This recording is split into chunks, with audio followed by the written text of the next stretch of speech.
Antoine Ravis, agent maritime, membre de la Fédération maritime du port de Calais. La Fédération maritime, c'est une association créée en 1909, donc il y a 100 ans exactement, qui regroupe une trentaine de membres usagers du port de Calais, industriels et usagers du port. Nous soutenons évidemment de toute évidence le port Calais 2015. Nous en avons besoin pour développer nos trafics sur le port de Calais. Nous avons besoin de nouveaux outils, nous avons besoin de nouveaux quais, nous avons besoin d'espace. Il faut savoir que le port de commerce génère à lui seul 2000 emplois directs ou indirects. Il fait vivre, il sert aussi aux industries implantées sur le port, comme Alcatel-Lucent, comme Thioxide, pour leurs exportations ou leurs importations. Et c'est pour ça que nous soutenons, je répète, le projet Calais Port 2015.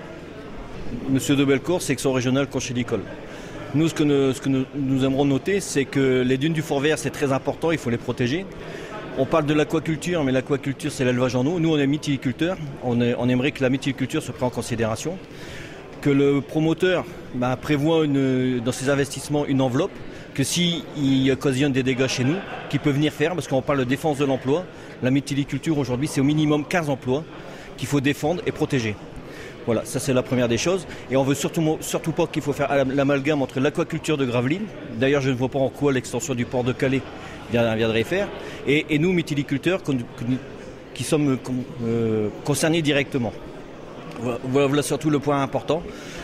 Surtout, ne pas utiliser la Jet 7. Alors la Jet 7, c'est un nom de bateau. Aujourd'hui, dans les enquêtes publiques, ça fait des années qu'on crie « faut pas utiliser la Jet 7 », on l'utilise toujours. Mais puis la Jet 7, un autre bateau, mais c'est le même procédé. Voilà. Nous sommes fortement optimistes pour le port de Calais, nous sommes pour à 100%, mais il faut penser à nous et à protéger les 15 emplois qu'il y a sur la mytiliculture sur le littoral. Merci. Alors, Hulot José, président des artisans pêcheurs de Calais. Nous sommes en tant que Calaisiens, pour le port 2015, mais plusieurs soucis viennent à nous, c'est-à-dire le rejet en mer du dragage du port de 2015 sur nos zones de pêche.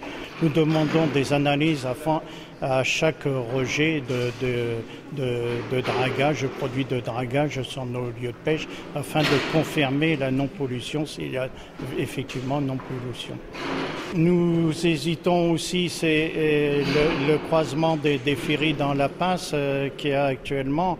La Passe ne sera pas élargie parce que on ne peut pas élargir la Passe avec le banc de sable qu'il y a en face de Calais et la plage de Calais.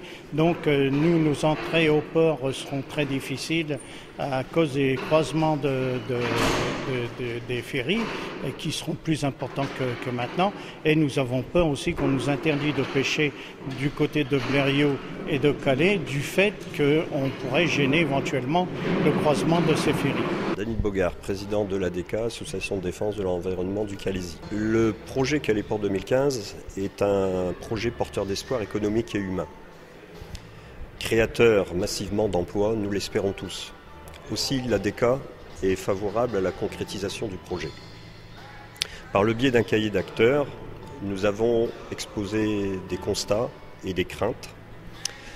Suite aux différents débats auxquels nous avons assisté, de vives inquiétudes restent néanmoins. Nous voulons insister fermement sur ces points.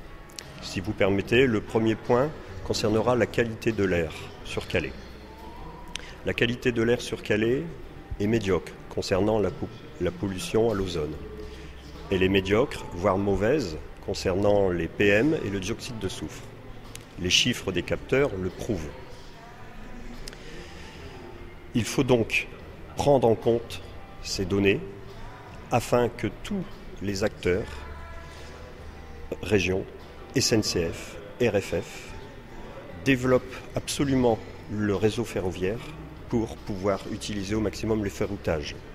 Il faut y inclure également les compagnies transmanche afin de réduire les émissions dans l'atmosphère.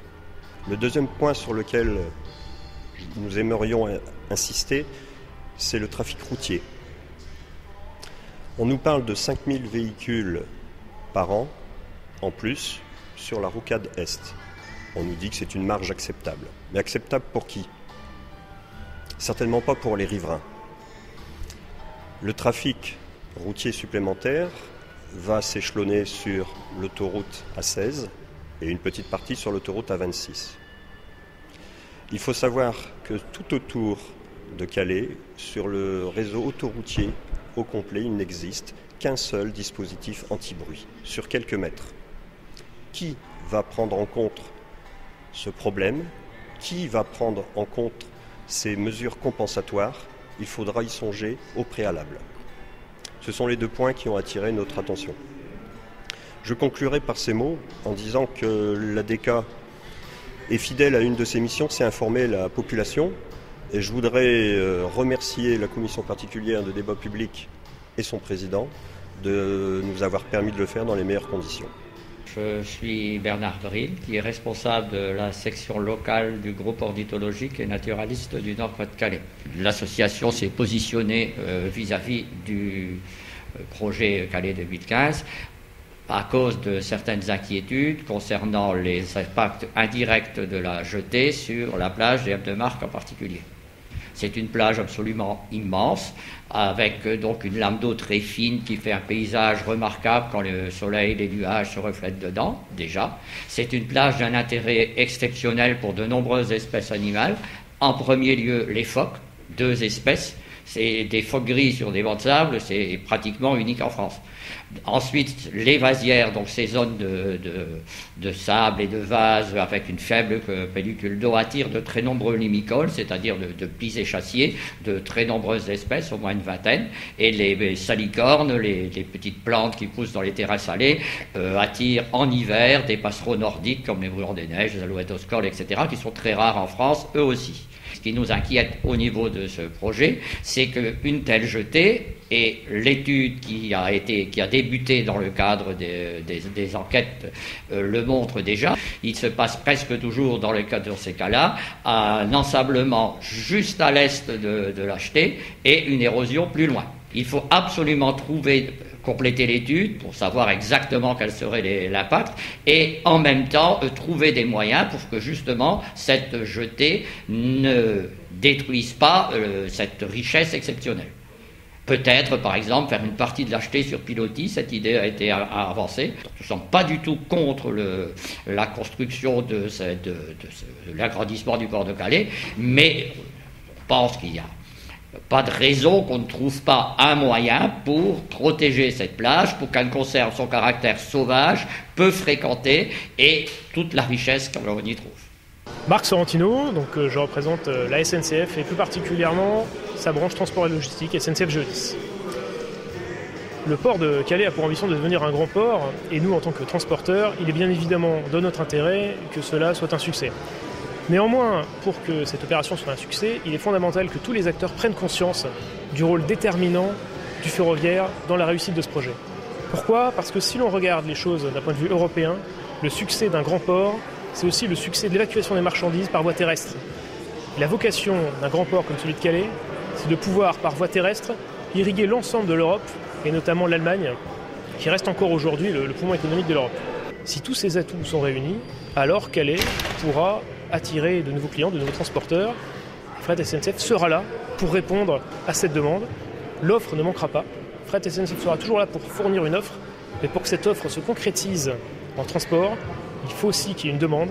Et pour qu'il y ait demande, il faut que les infrastructures soient au rendez-vous. Je suis Lucette Vanlac, je suis le directeur régional Nord-Pas-de-Calais-Picardie de Réseau Ferré de France. Réseau Ferré de France est une entreprise de service public, c'est ainsi qu'elle se définit. Alors, les enjeux de Réseau Ferré de France rencontrent les enjeux de Calais Port 2015 et c'est pour ça que Réseau Ferré de France soutient le projet et l'accompagne parce que pour le port de Calais Port 2015, il s'agit de se voir accorder des sillons performants pour acheminer et recevoir par rail une partie du fret prévu dans le dossier du débat public. Et cet acheminement, c'est un acheminement qui va être européen, donc qui va utiliser tout l'Interland. Le métier d'RFF, c'est de développer ce réseau, mais surtout de le moderniser et aussi bien sûr de l'utiliser de façon le plus intense possible. Donc toutes les actions de RFF en Nord-Pas-de-Calais-Picardie qui font partie de l'Interland de Calais sont un outil pour le futur Calais Port 2015. Alors, je dirais que ce que nous souhaitons dans le cadre de ce projet, c'est fournir à Calais des accès de qualité et des sillons. Alors, ce qu'on appelle les sillons, ce sont les créneaux horaires pour la circulation.